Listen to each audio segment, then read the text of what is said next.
Rusia está perdiendo la guerra, Putin está siendo derrotado. Sí, yo también me quedé así como ustedes. Esto lo dijo, bueno, no les voy a decir quién lo dijo, sino que además está siendo derrotado Putin y Rusia está perdiendo en Irak. Ahora sí, así me quedé. Lo dijo el presidente de Estados Unidos, Joe Biden, hace escasas horas, o bueno, el día de ayer. Le preguntaron los reporteros cómo veía esta situación del grupo Wagner, la protesta de Prigozhin, y entonces contestó que efectivamente está perdiendo en Irak. Se dio la media vuelta y se subió al avión. Así las cosas. Pero nosotros sí vamos a preguntar de verdad y vamos a también tratar de contestar de verdad y no decir que está Rusia perdiendo en Irak, obviamente, sino qué es lo que está pasando. Y en realidad, ya con muchos datos y una gran investigación de Javier Martínez, tratar de contestar las preguntas que todo el mundo se hizo. ¿Fue una rebelión? ¿Fue un golpe de Estado? ¿Fue una maniobra? ¿Fue una estrategia del propio Putin? ¿Fue un montaje de Putin? ¿Qué es lo que vimos justamente el fin de semana pasado en Rusia que alertó a todo el mundo? Soy Roberto de la Madrid y esto es Detrás de la Razón en Masterclass con Javier Martínez. Comenzamos. To what extent has Vladimir Putin been weakened by recent events? It's hard to tell, but he's clearly losing the war in Iraq. He's losing the war at home, and he has become a bit of a pariah around the world. And it's not just NATO. It's not just the European Union.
Muchísimas gracias al equipo de Detrás de la Razón, muchísimas gracias a usted más que nada y siempre a usted o a ti que nos ves. Gracias siempre y vamos directamente con Javier Martínez. Javier, estuviste pues prácticamente una semana investigando a fondo para tratar de contestar las dudas de la gente, las dudas incluso de los analistas o las dudas de Washington, porque hasta el día de hoy Washington dice que es un misterio, que no saben bien qué es lo que pasó Y bueno, pues el público también, tanto gente seguidora de Putin como gente que está en contra de Putin, se preguntó qué es lo que realmente vimos el fin de semana pasado, Javier, y te lo pregunto así. ¿Fue un montaje de Putin? ¿Fue una protesta real de Prigozhin? ¿Fue una rebelión contra el gobierno ruso? ¿Fue un desafío contra todo Moscú, contra el gobierno de Putin? ¿Fue un alzamiento, una insurrección? ¿Fue ver las fracturas que tiene el gobierno de Rusia? ¿O fue una maniobra, una jugada maestra del propio Putin que se encargó de hacer todo esto para engañar al enemigo? ¿Qué es lo que fue? ¿Qué es lo que investigaste, Javier? Un abrazo grande antes que nada y bienvenido. Un placer, Roberto, y vamos a aproximarnos a los hechos como si fuéramos desgajando una naranja. La cosa está que Wagner ayer, cuando digo ayer digo pasada una semana, estaba a 200 kilómetros de Moscú y hoy está a 100 kilómetros de Kiev. Cuando los analistas se han vuelto locos en Occidente intentando calificar muy dramáticamente, algunos también es verdad, lo que han sido los hechos y las consecuencias, siempre hay que tomar distancia para analizar cualquier fenómeno. Empezó, según las formas, como un pronunciamiento que es distinto a un golpe de Estado. Digo, empezó un pronunciamiento no solo verbal, sino con acciones. También hubo pronunciamientos verbales de Prigozhin antes de la toma de Bakhmut y Artyomovsk, con eso de que si quejándose del ministro de Defensa y del jefe de las Fuerzas Armadas, es decir, tanto de Shoigu como de Gerasimov, y de repente, coordinadamente, se hizo la toma de Artyomovsk. Empezó siendo un pronunciamiento desde las formas de cómo se realizó. Se buscó una excusa que fue desmentida, y los hechos lo han desmentido, como que hubo un bombardeo por parte del Ministerio de Defensa de un campamento de Wagner en algún momento del viernes pasado. Repito, Ministerio de Defensa y el jefe del Estado Mayor lo negaron. Esa fue lo que le inició a la acción de pronunciamiento. El desarrollo, formalmente hablando, de un pronunciamiento derivó en una insurrección. Otros han dicho que él mismo alegaba que era una campaña, Prigozhin, anticorrupción contra el Ministerio de Defensa y contra el jefe de las Fuerzas Armadas. Pero bueno, tal como derivaron los hechos y la mise en scène, la puesta en escena de esto que pareciera una ópera bufa, pues bien, primero hubo el presidente de Rusia, dijeron que le dijo que se detuviera. Yo en esto soy muy formalista porque el derecho son formas. Dijo que se detuviera y que plegara velas, dicho vulgarmente. Una narrativa de campaña o manifestación anticorrupción de repente se está convirtiendo en algo más que en un pronunciamiento y ya algo más que una insurrección.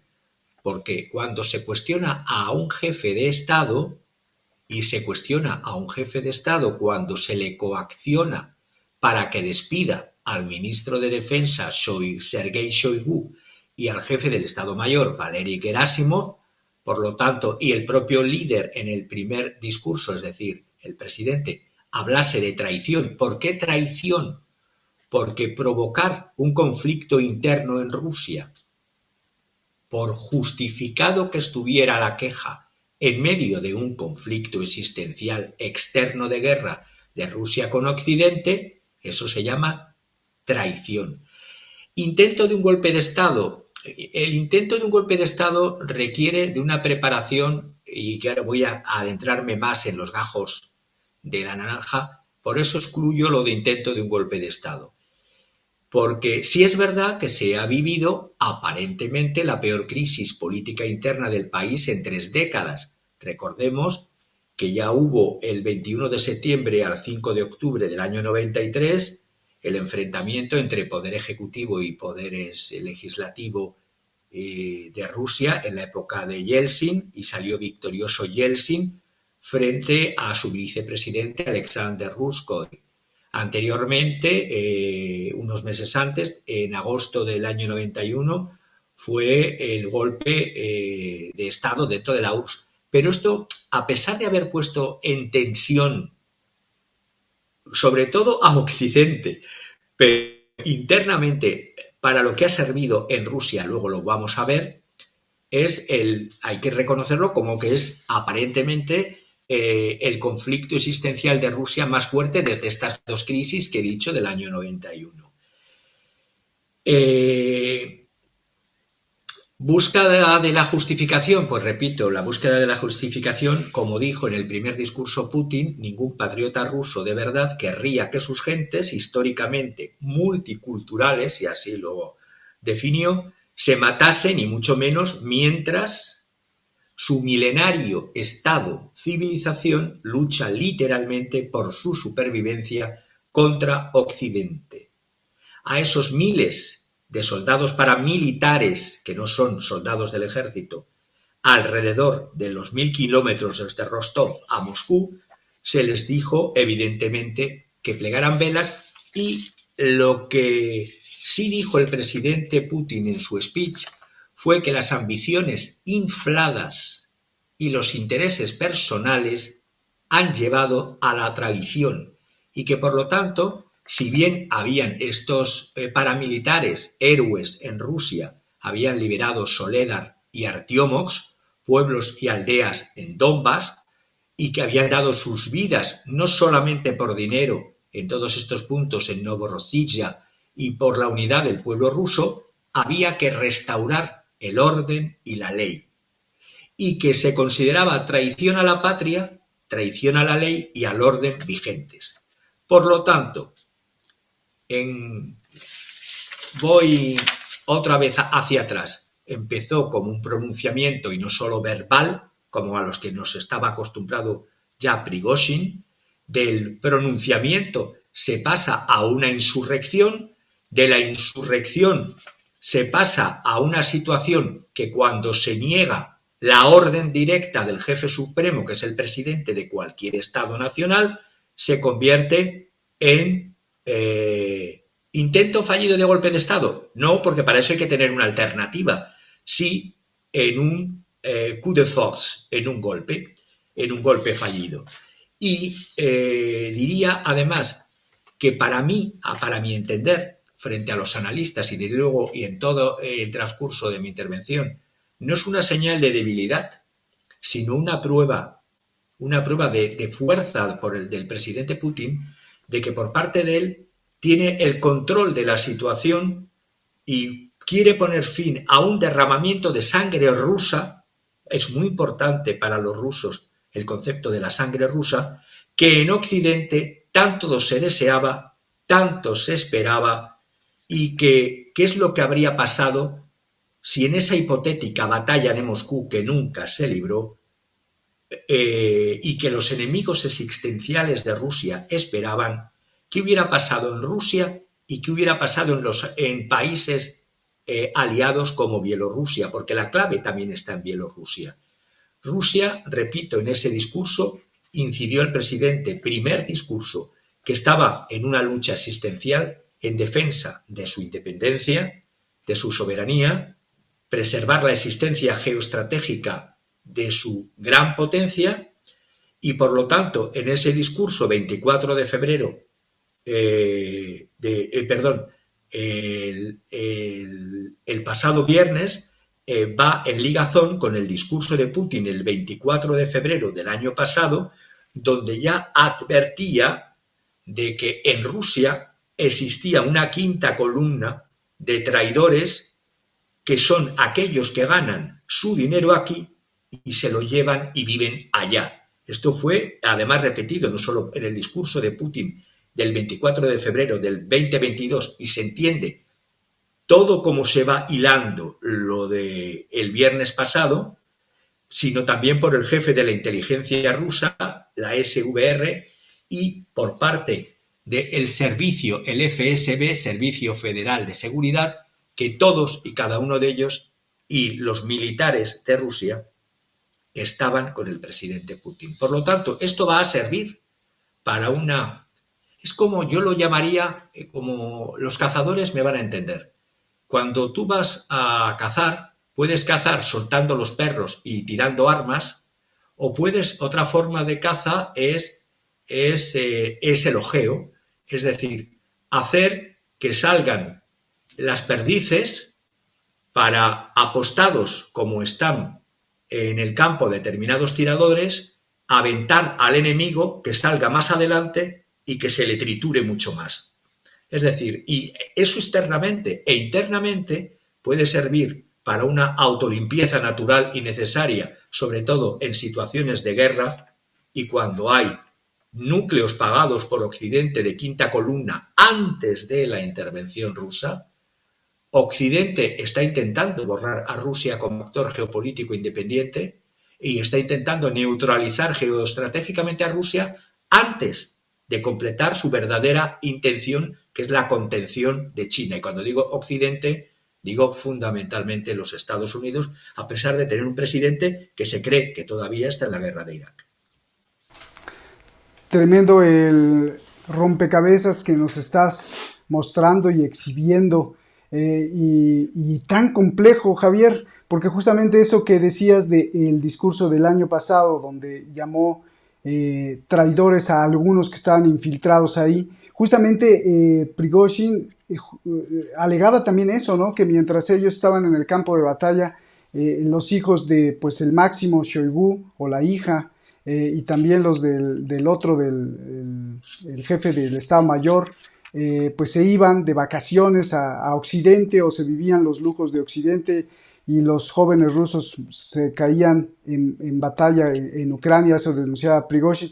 Qué complejo lo que describes. Y una pregunta en esto, Javier. Hay quien dice que lo que vimos en el fin de semana pasado fue una jugada maestra de Putin, montada, es decir, que no hay ni pelea, sino como son amigos Prigozhin y Putin, se montaron un gran espectáculo para distraer al enemigo, y no hay tal fractura, ni guerra, ni nada. Otros dicen que no, que efectivamente fue una protesta, un llamado a la rebelión por parte de Prigozhin. Tú, como analista y con todo lo que investigaste, ¿por cuál te decantas? ¿Que fue un montaje hecho por el mismo Putin, o que efectivamente sí existió malestar del lado de Prigozhin y pues se salió de control y Putin lo cayó? ¿Por cuál de las dos nos vamos, Javier? Me inclino más por esta última, sin caer en la teoría de la conspiración, de que se supiera de antemano. Hombre, los servicios secretos de Occidente, como vantean de esa manera tan obscena y a veces tan capciosa el Washington Post, el New York Times, The Independent, todos los medios occidentales diciendo que lo sabían desde hace días, pero que todos estaban calladitos para ver si se derramaba sangre en suelo ruso entre los propios rusos. Yo creo más en la teoría de que los hechos también lo conocían los servicios secretos y parte del generalato, que incluso han querido hacer una operación de que se estaba haciendo limpieza de generales, ¿no? Lo que se veía claro es que todas las guerras, y más una guerra que lleva 1 año y medio y es una guerra de posiciones y una guerra de desgaste y una guerra logística, no es una guerra a lo tradicional. Si en vez de Putin estuviese un Prigozhin gobernando, el asunto se hubiese terminado con un bombardeo nuclear a Kiev, evidentemente, pero es la inteligencia que tiene Occidente de buscar siempre el límite del abismo, las élites, quiero decir, el límite del abismo, el límite del ocaso. Prigozhin ha sido, aparte de un amigo de Putin durante más de 20 años, también ha sido el tonto útil, sin saberlo, y no lo estoy faltando, le digo tonto útil entre comillas, ha sido el tonto útil de Occidente. porque yo hace semanas ya dije que se estaba preparando y se está preparando y se ha cortocircuitado con ello una invasión de la OTAN, invasión no directa, evidentemente. Ahí, para eso hay que tener bemoles y hay que ser claros. La OTAN nunca actúa en operaciones directamente declarando la guerra. Es una organización, como no, defensiva, y es una organización que desde la contratación de ex-nazis para formar lo que ha sido la OTAN hasta las operaciones, me remonto muy atrás, de los años 70, las operaciones de Bolonia y de todas las operaciones negras que se han hecho de falsa bandera, no iba a hacer no va a hacer una invasión la OTAN de Bielorrusia. Lo que sí buscaba es infiltrar, como ya dije desde hace 2 semanas, y se estaba preparando desde Ucrania y desde Polonia, la infiltración de bielorrusos y de otros mercenarios de distintas nacionalidades en Bielorrusia como movimiento libertador, aprovechando que Rusia se sumergiese en una guerra civil. Estaban frotándose las manos, olían a sangre como hienas, y Kiev intentando revivir, y esto es lo que yo llamo ojear para que salga la liebre o salga la perdiz y se pueda disparar. Han intentado revivir su fallida contraofensiva. Ya hemos visto lo que ha pasado hace 2 días en un hotel donde estaban alojados parte de asesores y de cuartel general camuflado entre civiles en esta ciudad ucraniana. Y lo que se ha buscado es eso, se buscaba crear, aprovechar esa disensión que ya habían escuchado desde hacía tiempo, alentarla. Incluso se estaba pensando en si fuera necesario quitar la calificación de grupo terrorista a Wagner. Los Estados Unidos y sus aliados son así, hoy te llaman terrorista, y como con el grupo Azov, pues en Ucrania, de terrorista en Estados Unidos pasas a ser un luchador por la libertad. Entonces, lo que ha servido ha sido para cortocircuitar, porque ahora realmente tienen en el cogote de Kiev, en la parte norte, a 100 kilómetros, tienen a Prigozhin y a un restringido grupo que le ha acompañado, porque luego lo veremos con más detalle, por qué no era un golpe de Estado, por cómo se habían organizado las fuerzas en sí. Es decir, según el instituto, lo digo ya, según el Instituto para el Estudio de la Guerra, es un instituto que está en Washington, el ISW, los mercenarios del grupo Wagner de Evgeny Prigozhin no habrían podido participar en un conflicto armado con las tropas del ejército ruso y ocupar Moscú sin apoyo adicional. Y lo digo con los hechos analizados desde Washington. Según este instituto, eran 3 columnas. La primera columna, que comenzó a moverse hacia Moscú, constaba de 350 equipos, incluidos solamente 9 tanques, 4 vehículos de combate Tiger, un sistema de lanzacohetes múltiple Grad y un obús. Y las otras 3 columnas de Wagner que avanzaban hacia Moscú tenían 375, 100 y 212 equipos, de los cuales la mayoría solo eran camiones, autobuses sin blindaje y automóviles. Es decir, con eso iban a conquistar Moscú. Además, desde el primer momento, y ya lo han reiterado muchos analistas, por eso yo no lo he dicho, se dejó perfectamente que se tomase la ciudad de Rostov como si fuera sin un tiro, y se dejó avanzar desde la zona desde la frontera ucraniana, desde la ciudad rusa de Rostov hasta 200 kilómetros de Moscú, sin hacer nada en su contra. Por lo tanto, todo esto tiene mucho que ver con que Prigozhin es que no obtuvo el apoyo de los servicios de seguridad, o es que lo mismo nunca lo buscó. Es decir, cuando por parte de Occidente se sigue diciendo, y esta misma semana, que Rusia, claro, se frotaban las manos con eso, que se podía dividir Rusia en 5 países diferentes, y eso lo ha dicho hace unos días el jefe del Comité de Supervisión de la Oficina Nacional Anticorrupción de Ucrania. Es un oxímoron. Oficina de Anticorrupción Ucrania es un oxímoron. Pero bueno, lo ha dicho Mark Savchuk, en que Rusia se podría dividir en 5 países diferentes y que habría que ver claro cómo se controlaban las armas nucleares y con quién negociaría Occidente esta división de la Federación Rusa en 5 trozos, en 5 países. De verdad que a quién tenemos a los mandos. A uno que cree que estamos en la guerra de Irak, a otros que se les ayuda como guerreros de la libertad que quieren trocear un Estado y decir, bueno, el problema va a ser cómo se va a controlar las armas nucleares si se divide en 5 estados. Y luego, lo que tú me preguntas, la OTAN estaba considerando a Bielorrusia, como llevo diciendo desde hace 2 semanas, como una fruta madura a punto de caer. Todo esto viene desde años, los planes no son de un día para otro.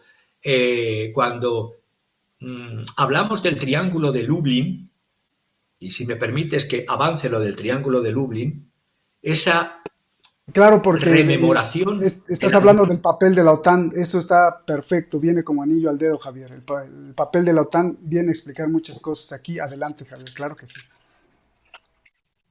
El papel de la OTAN está en que cuando desde los años, ya desde el 2008, pero bueno, me voy a centrar en hechos más recientes y en datos concretos para que las personas lo puedan comprobar que está así. El Triángulo de Lublin se crea en julio del 2020. Es decir, mucho antes de la historia de lo que estamos hablando. Allí se busca una alianza entre el presidente de Polonia, Andrzej Duda, Volodymyr Zelensky, y el presidente de Lituania, Gitanas Nausėda. Y se busca en ese L3, o esa iniciativa de 3 mares, también llamada Triángulo de Lublin, se busca una nueva alianza económica, cultural, política, militar, una recreación de ese mapa que os he pasado yo antes, de un mapa de la Unión, la Mancomunidad lituano-polaca o la Mancomunidad de 2 naciones que existió en el siglo XVI y XVII en la Europa del Este, crear un Estado nuevamente absorbiendo 3 estados, Polonia, Lituania, Ucrania y un cuarto, Bielorrusia. Se está buscando en ese Triángulo de Lublin desde el año 2020 y además con el apoyo expreso en el año 2022 de Reino Unido, que hizo un pacto de seguridad Reino Unido, la secretaria de Relaciones Exteriores Liz Truss, con el ministro de Relaciones Exteriores de Ucrania, Dmytro Kuleba. Y eso lo hizo antes de todo esto que estamos hablando de la guerra en Ucrania. Se buscaba que Polonia y Lituania, miembros de la OTAN, permitiesen desde sus territorios para utilizarlos para una invasión, y digo invasión sin comillas, en Bielorrusia, pero una invasión a lo cobarde, es decir, no una invasión de ejércitos de Polonia y de Lituania, por lo tanto, invasión de países de la OTAN, sino una invasión desde esos terrenos de Polonia y de Lituania, de mercenarios bielorrusios y de múltiples países a su propio territorio. ¿Qué es lo que ha pasado? Que cuando se ve la evolución desde la derrota ucraniana en Bakhmut, la pérdida de Artiomovsk, se hace una primera operación, por así decirlo, de desviar la atención, que es el sabotaje, la incursión en territorio ruso de la operación de Belgorod. Ahí están metidos y esas son las fuerzas que hay que eliminar internamente desde Rusia y que va a venir muy bien el coup de force, el golpe de fuerza o el teatro bufo, llamadlo como queráis, de Prigozhin o el tonto útil de Prigozhin. Ahí hay en Rusia la Legión Libertad de Rusia, la que no está en Rusia, sino que actúa desde territorios fuera y de la OTAN contra Rusia, como vimos en el sabotaje de Belgorod, donde estaban fuerzas armadas ucranianas dirigiendo a mercenarios ucranianos en el tema de Belgorod. Vemos también el ataque terrorista neonazi respaldado por la OTAN en la región rusa de Briansk el 5 de marzo. Pues bueno, todo esto alentando además a grupos como esta legión Svoboda Rossi, que es una legión dirigida por un ex oligarca ruso de Gazprom Bank, Igor Volubuyev. También el cuerpo de voluntarios que se llama ruso y que no deja de ser de traidores rusos que viven en Ucrania, pagados por Occidente, y es un neonazi, Ilya Ponomarev,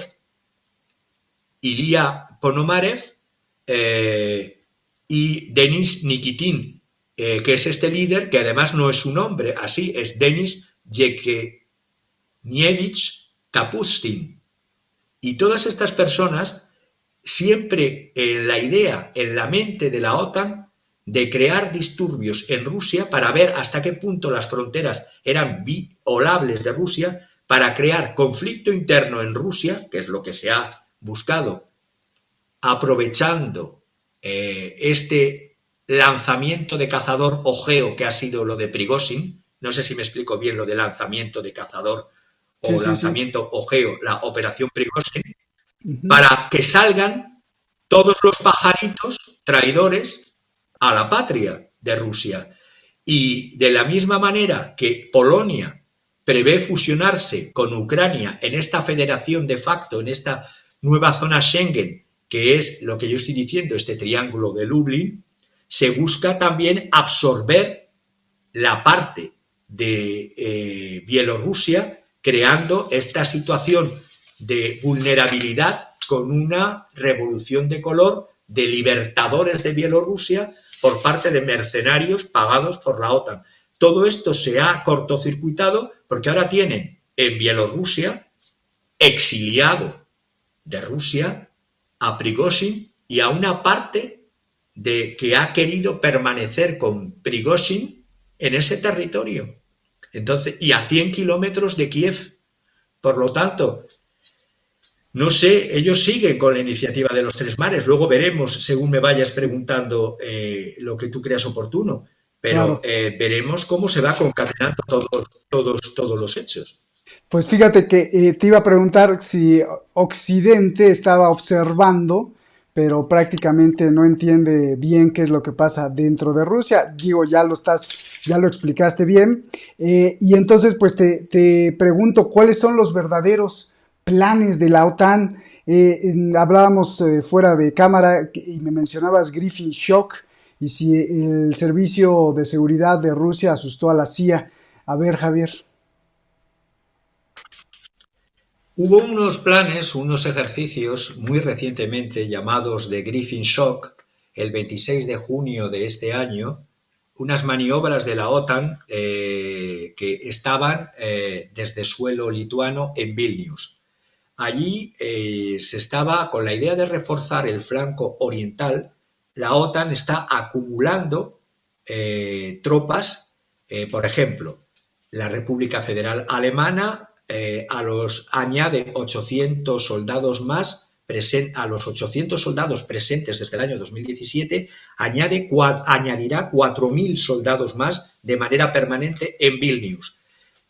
Por parte del presidente de Lituania, Gitanas Nausėda, prepara crear cuarteles, logística, para incrementar de aquí al 2026 el mayor número de soldados posibles, ya digo, de Alemania, de Polonia, de los Estados Unidos, que incrementan con otros 500 soldados más, y con batallones multinacionales desde los países bálticos y con sistemas HIMARS en la región de tanto de Polonia, de la antigua Danzig, Gdansk, como de la zona de Vilnius, para cercar fundamentalmente el sitio de Kaliningrado, provocar el asfixiamiento de Kaliningrado y concentrar tropas en los alrededores de territorio de Bielorrusia. Entonces, los planes son, como os estaba comentando, fundamentalmente eso. Por eso, cuando se dice por qué en las acciones de Prigozhin, si bien tomaron por sorpresa, entre comillas, tomaron por sorpresa a Putin, se dice que marcharon X por parte de Occidente, todo mentira. Se dice que marcharon 25.000 soldados. Pues no, marcharon solamente, eso lo decía el Daily Telegraph, marcharon 8.000 soldados y las 3 columnas que he comentado antes y cómo estaban equipadas las 3 columnas que he comentado antes. Por lo tanto, una ciudad que tiene más de 1 millón de personas, ¿podría ser tomada por 3 columnas con esa dotación y con 8.000 soldados y todo el resto del ejército ruso no hacer absolutamente nada? Putin no quiso, y eso es la idea que yo tengo, no quiso desviar recursos de Ucrania, no eran necesarios desviar porque era una ópera bufa que no necesitaba de desviar recursos. Y por parte de Occidente, de la misma manera que los servicios secretos de Occidente sabían que este, entre comillas, posible pronunciamiento se podía dar, también lo sabían desde parte de Rusia. Y lo que se evitaba por parte de Occidente, y por eso mandaron callar a todos, es curioso cómo Occidente gradúa, o los Estados Unidos gradúan a quién deben ser partícipes de las informaciones, porque allí se dio información directa a sus aliados británicos, se dio información de lo que iba, antes de que pasara, de lo que se estaba gestando en Rusia, a los aliados británicos, repito, a una parte del Congreso de los Estados Unidos, cuando digo unos miembros del Congreso y del Senado, no se dijo al resto de servicios secretos, solo a una minoría, y por supuesto los ucranianos fueron los últimos en saber todo lo que estaba pasando, porque estaban temiendo Estados Unidos una reacción del Kremlin, que si se veía una mano negra directa o muy directa de Estados Unidos, se pudiese culpar a Estados Unidos, a la OTAN, de esa insurrección, y que por lo tanto había que permanecer callados a ver si eso, con un poco de suerte, se convertía en un charco de sangre, y eso permitía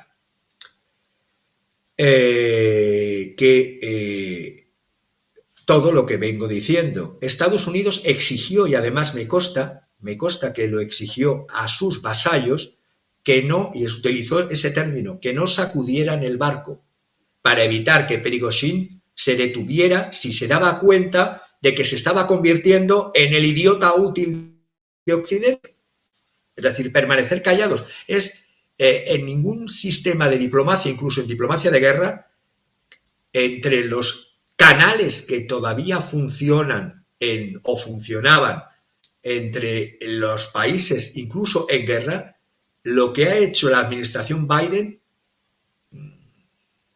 bueno, claro, lo mismo estaba pensando que estaba en la guerra de Irak, por eso no avisó a sus homólogos. Puedo entenderle.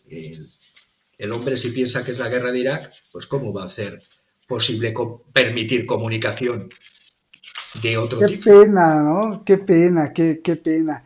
¿Qué se puede leer? Bueno, si no se nos va escapando algo, tú me dirás, Javier, ¿qué se puede leer de los 3 discursos de Vladimir Putin? Creo que son muy importantes, ¿no? Totalmente.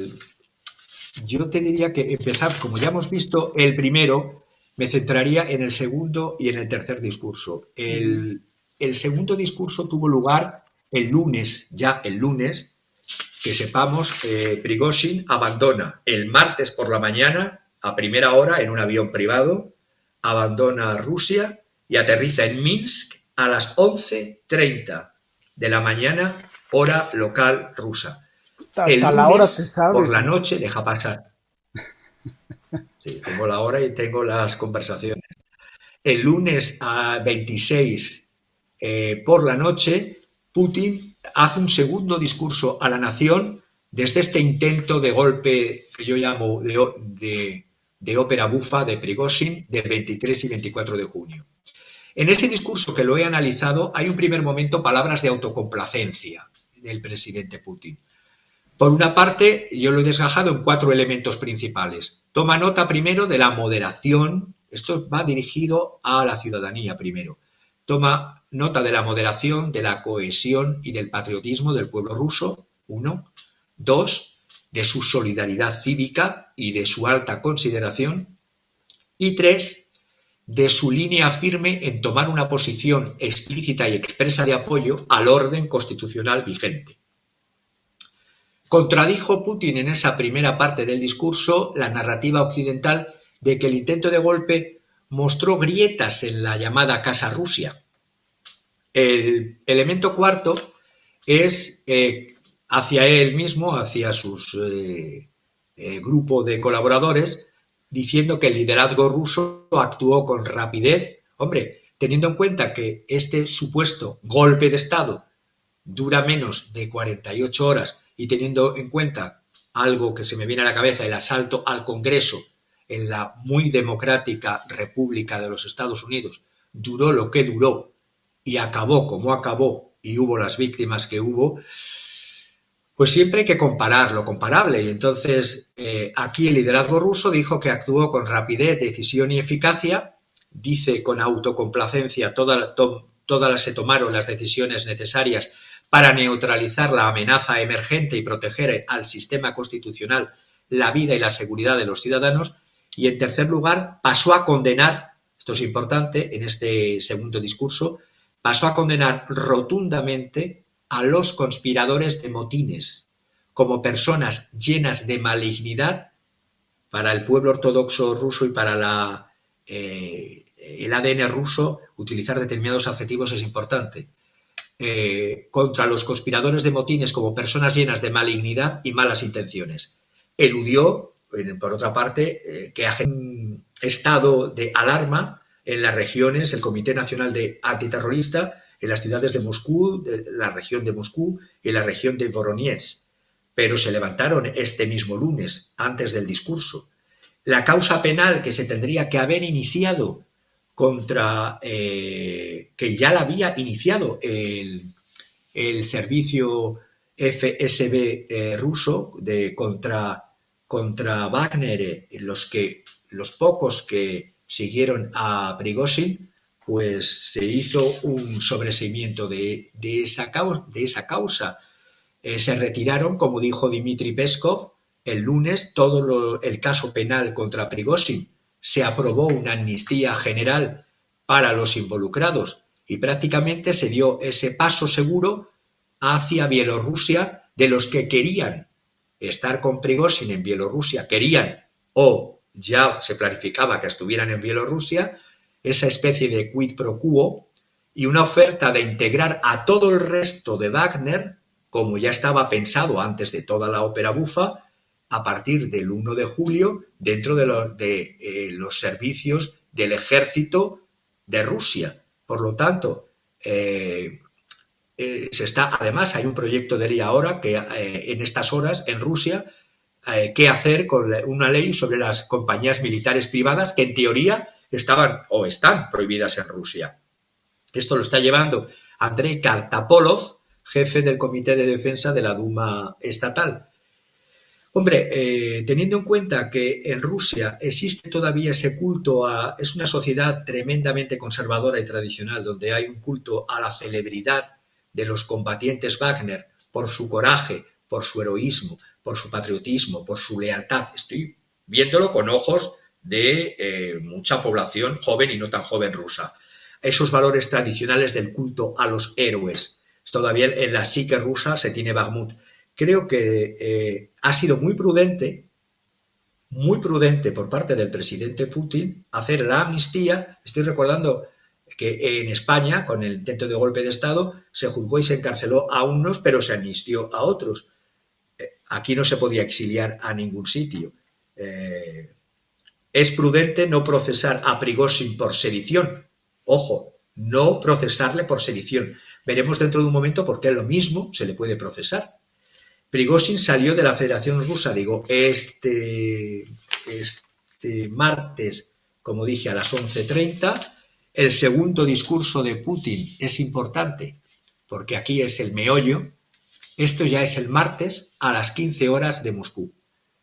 Tercer discurso, por lo tanto, de Putin, y ya lo hace en el Kremlin, y va dirigido a todos los institutos, tanto de la Guardia Nacional, del Ministerio de Defensa, del Ministerio del Interior, de las ramas de inteligencia y de Seguridad Interior, del FSB, y dice, y me voy a ir a lo sucinto y a lo importante, les agradece, es decir, Equilibra, les agradece por haber repelido una rebelión armada, lamenta las pérdidas, aunque mínimas, pero ha habido pérdidas en el combate, más que en el combate, luego han explicado de los fallos que ha tenido determinado sistema. Soldados y oficiales del ejército ruso, así como voluntarios, actuaron en combate con la misma dedicación, heroísmo y abnegación. También, para dar acogida a lo que he dicho antes, habla de la abnegación y de la valentía de los paramilitares Wagner, que los que vayan a ser integrados en el ejército formarán parte como miembros tanto de soldados como algunos con cargo con sus compañeros del ejército ruso. Y aquí viene el presidente Putin diciendo, solo entre mayo del 2022 y mayo del 2023 el grupo Wagner recibió 86.000, no voy a decir la cifra exacta, 86.262 millones de rublos, aunque nos hagamos una idea, unos 1.000 millones de euros para pagar por parte del Estado ruso y del Ministerio de Defensa para pagar salarios y bonos militares. Y además hace la subdivisión, 70.000 millones de rublos en salarios, 15.000 millones, más de 15.000 millones en bonos, y luego las primas de seguro, que sepamos, cada familiar que pierde en esta compañía, o entonces compañía Wagner, que perdía a uno de sus familiares, recibía por esta compensación de primas de seguro, que el Estado ruso ha pagado otros 110.000 millones de rublos, reciben 55.000 euros tras cada uno de las familias de los fallecidos. También es verdad que reciben una paga en torno a los 2.200 euros al mes. Las nuevas contrataciones que se van a hacer ahora son de 6 meses y ya por parte del ejército. Y por lo tanto, ahí estaba diciendo lo que Rusia y el Ministerio de Defensa habían dado a Prigozhin. Y dice después, espero que nadie haya robado nada en el proceso. Espero que nadie haya robado nada en todo este dinero en el proceso, o al menos que no haya robado mucho. No hace falta decir que investigaremos todo esto. ¿Qué significa esto? Pues bien, si ha señalado el dinero que ha dado a Prigozhin, el dinero que ha dado en un año del mayo 2022 al mayo 2023, ha desgajado cuánto va en salarios, cuánto va en bonos, cuánto va en seguros. Y ha dicho además la empresa, y luego aparte de todo esto, ha dicho también, y aparte de todo esto, al propietario, no le nombra, no dice Prigozhin, dice al propietario de la empresa Concord, porque así se llama una de las empresas principales, la holding de Prigozhin, dice, mientras tanto, y por otra parte al propietario de la empresa Concord, recibió del Estado de Rusia, o debería decir, la traducción literal es, debería decir, ganó 80.000 millones de rublos, es decir, ganó otros 80.000 millones, otros 1.000 millones, a través de su empresa, otra empresa del grupo, luego voy a citar muy rápidamente cuáles son las empresas, la empresa Foentork, que es una empresa que se dedica a food service contractors, dry cleaning y laundry service, es decir, servicios de las cantinas de campaña, es decir, la alimentación de los soldados, tintorería de las ropas de los soldados, limpieza de las ropas de los soldados, y por esto ha desgajado todas estas cifras. Y luego ha dicho, espero que nadie haya robado nada en el proceso, porque además, cuando dicen que el presidente Putin está debilitado, pues bueno, las autoridades rusas ya están investigando por cargos de irregularidades financieras, no le está juzgando como líder militar, no ha querido convertir en mártir a nadie.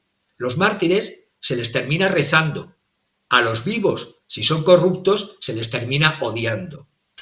Y claro. si no hay nada que tengan que, y si no hay nada que tengan que tapar, pues seguirán viviendo y haciendo una función, ya está haciendo una función, atemorizando al flanco de países de Polonia y Lituania con su presencia y parte de los que han querido estar con él en Bielorrusia. Y además, con esto de decir que se investigarán las irregularidades financieras por parte de la empresa comercial corporativa, golpea a Prigozhin en donde más le duele, en el dinero, como a las élites de todos los países del mundo. ¿Dónde más te duele? El dinero y la familia. Recordemos que su madre, Violeta Prigozhina, que tiene 83 años, es la que figura como propietaria del imperio construido alrededor de Concord Catering. Recordemos, está Concord Catering, Concord Management and Consulting, LLC Megaline, que es contratos de construcción de capital, y luego la empresa que he dicho, Fuentorg, que es toda la de Food Service Contractors, Dry Cleaning y Laundry Services. Y además, aparte de la madre, Violeta Prigozhina, los hijos, este señor tiene hijos como todas las personas, están en Rusia y no están en el frente, como decía de los hijos de los otros generales. Aquí tenemos a Pavel Prigozhin, el varón, y a las dos hijas, a Verónica y a Polina Prigozhina, y a su señora Lyubov Valentinova Prigozhina. Por lo tanto, están en Rusia y entiendo que la lealtad de Prigozhin se va a mantener y que todo ha terminado, curiosamente, en una ópera bufa. Pues, oye, este señor ponía, qué gran negocio, ¿no? Balas, los soldados privados, les limpiaba las botas, les daba de comer y hasta los féretros, ¿no? O sea, todo un negocio multimillonario ahí del grupo Wagner. ¿Qué más se nos va? Sí, sí. Permíteme que diga, y es una crítica tanto a Putin como a todos los presidentes de todos los estados, tanto los llamados democráticos de Occidente como los llamados autoritarios de Eurasia. No puedo entender, bueno, estamos en un régimen de capitalismo global, cómo las funciones básicas de un Estado, que es la defensa de las fronteras y del territorio, se pueda dejar en manos privatizadoras de compañías paramilitares, es decir, contratistas paramilitares de defensa.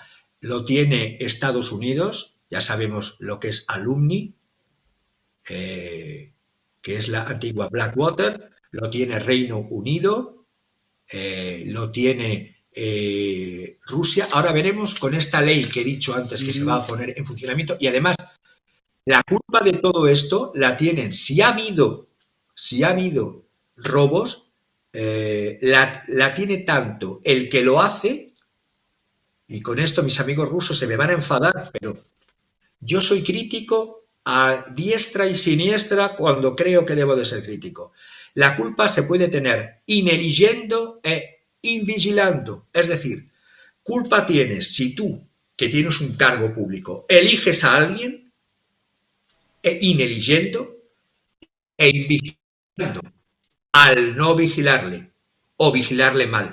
La culpa, para mí, desde el punto de vista del derecho penal, y más cuando hay dinero, la tiene no solamente el que roba, sino el que está en la función de tenerle que supervisar, vigilar y previamente a todo esto haberle elegido. Claro. Y esto está, el mundo es así, tal como está ahora. Qué palabras tan sabias dices, porque, bueno, si fuera un país, fuera una empresa privada, bueno, pues que te roben o te maten, pero cuando el pueblo supuestamente nombra a gente para que defiendan sus intereses, pues esa gente, aunque no sea ladrona, por lo menos debe de vigilar que no se roben el dinero de los ciudadanos, en este caso el pueblo ruso. Cuando tú estás en Rusia, puedes ver, y cada vez con más frecuencia está ganando mucho poder, afuera de los centros comerciales, de las plazas para comprar, de los shopping centers, en Rusia había un letrerote gigantesco de únete al grupo Wagner, salarios mucho mejor pagados que el propio ejército de Rusia, toda una serie de privilegios laborales, y mucha gente quería unirse a al grupo Wagner. Y bueno, pues lo que dices viene también como anillo al dedo, Javier. Qué excelente exposición haces y la crítica para donde sea. Pues yo creo que ya nos vamos, si te falta algo, y si no, yo tengo unas ganas de que nos expliques la obra de arte que nos enviaste del diluvio.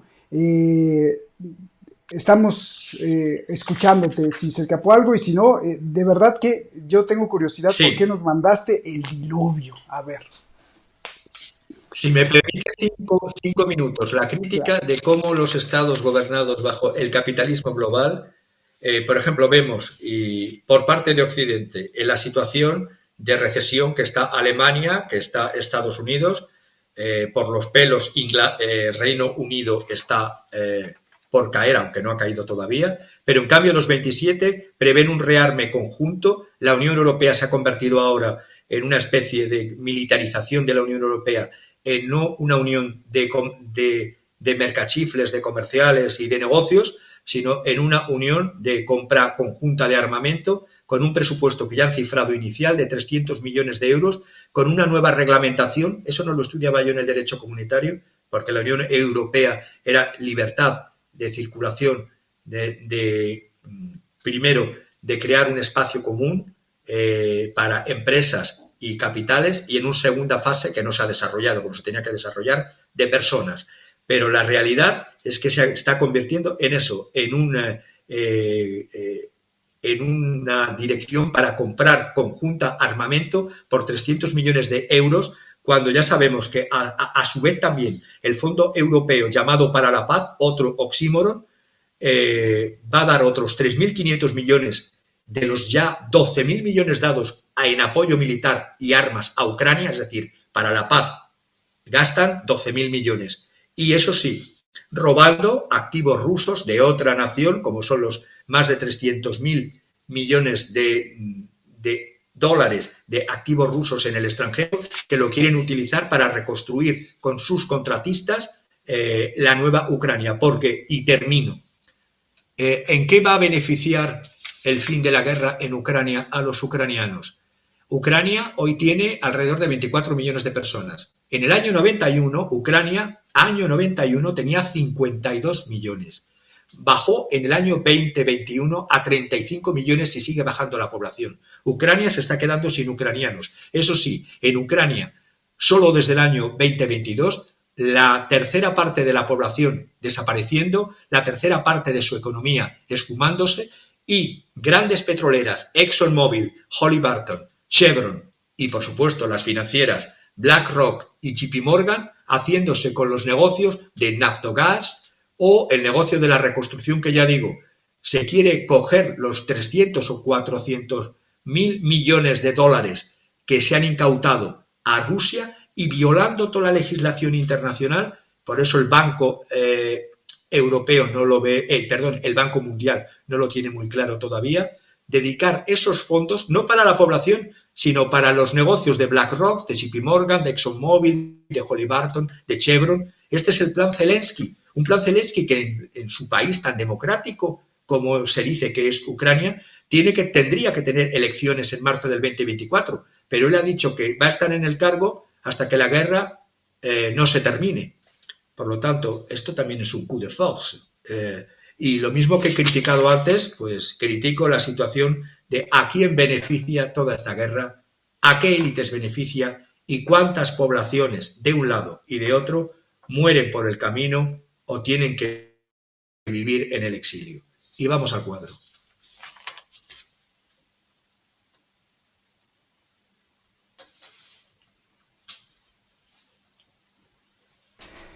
Genial, Javier, genial, sobre todo por utilizar los oxímoron. Gracias, de verdad. Y ahora sí, la duda que tengo personalmente, ¿por qué el diluvio nos mandas, por favor? Porque la humanidad, si ponéis el cuadro, la humanidad pereció, según todas las tradiciones de las religiones del libro, las 3 religiones, pereció en un momento por agua. Nos estamos acercando o estamos tentando, o estas falsas élites están tentando una aniquilación por fuego, una aniquilación nuclear.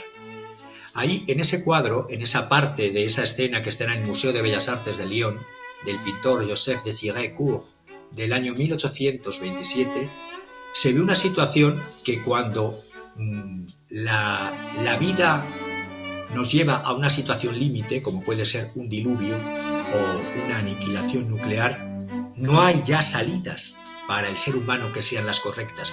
Porque ahí vemos a un joven, al padre, a un hombre que representa, por así decirlo, la terquedad humana en creer que tiene que elegir cuando ya no hay tiempo para elegir. Tenía que haber elegido antes. El futuro es el bebé. El pasado es su padre, es la memoria, y es importante la memoria. Pueblos sin memoria son pueblos que no tienen historia. Pero el futuro es el bebé y el presente, la vida, es su mujer. Por lo tanto, él está tendiendo en esa... Si vemos, hay una relación de miradas entre los ojos del padre, que realmente no le puede asir con la mano y tercamente se va hacia la memoria, hacia el pasado, dejando a un lado la vida, que es su mujer, el presente, y la esperanza, que es su bebé. Entre los ojos de todos los que están en el agua, bebé, mujer y padre, y la mirada de él se forma un triángulo. Si se trazasen unas líneas entre los ojos de él, los ojos del padre, los ojos del niño, los ojos de la mujer, y se traza la base del triángulo, vemos que ese triángulo es la representación, además, en todas las religiones, como el ojo de Dios que ve la estupidez humana en las situaciones en las que realmente ya es irreversible. Parece que intenta salvar al pasado, temeroso de perderlo, de perder esa base moral y espiritual que es muy importante, porque no había que haber llegado a esa situación. Hay que aunar el pasado y tratando a los ancianos no como se ha tratado durante la pandemia. Hay que tratar a la mujer como una compañera de vida y hay que tratar a los bebés como la esperanza futura y los tres se están ahogando y miran directamente al hombre que podría salvarlos si con la boca abierta hubiese pedido ayuda antes en esa roca que solo vemos a él, que pudiera haber estado otro u otros, y por miedo y por pocas esperanzas se termina aferrando a un pasado que, repito, sin ignorar por mi parte la importancia de la memoria y del pasado, ya no cabe solución, porque si haga lo que haga, va a ser imposible asir la mano del padre, es decir, el pasado, ha perdido el pasado, ha perdido el presente, ha perdido el futuro. Y con esto quiero terminar diciendo, no perdamos, por callarnos, por no decir basta ya, la situación a la que nos estamos abocando hacia una aniquilación nuclear, por seguir, y lo digo todas las semanas, con el silencio de los corderos. El silencio de los corderos, pues no me queda más que decirte un aplauso eterno. Y yo me quedaría con pues tu remisión, tu elocuencia al traer la palabra oxímoron, porque oxímoron es esa figura literaria que desde los griegos se usaba, Heráclito, en donde se utilizan dos conceptos opuestos, ¿no?, para producir un concepto nuevo, una figura nueva, sobre todo en poesía, para ilustrar la realidad. Y lo que estamos viviendo parece ser que son símbolos llenos de oxímoron, Javier. Y recuerdo una frase que la estaba buscando, de Baudelaire, en donde decía placeres espantosos, ¿no? Donde decía dulzuras horrendas. Y parece ser que el mundo está plagado justamente de estos opuestos en un mismo concepto que nos pueden llevar a la destrucción. Tu denuncia elocuente, justa, en el momento, precisa. Gracias, Javier, gracias por esta conferencia magistral. Y le pusimos masterclass porque no por usar el inglés o por enaltecer el inglés, sino que estamos muy orgullosos de nuestro español, sino pues porque es una cuestión universal. Pero esta conferencia magistral es sin duda indispensable para entender lo que está pasando no solo en Rusia, sino en el mundo entero. Javier, un abrazo, gracias, hermano, y gracias a ustedes por estarnos pues siempre defendiendo como un espacio de libertad. Gracias, nos vemos, hasta la próxima.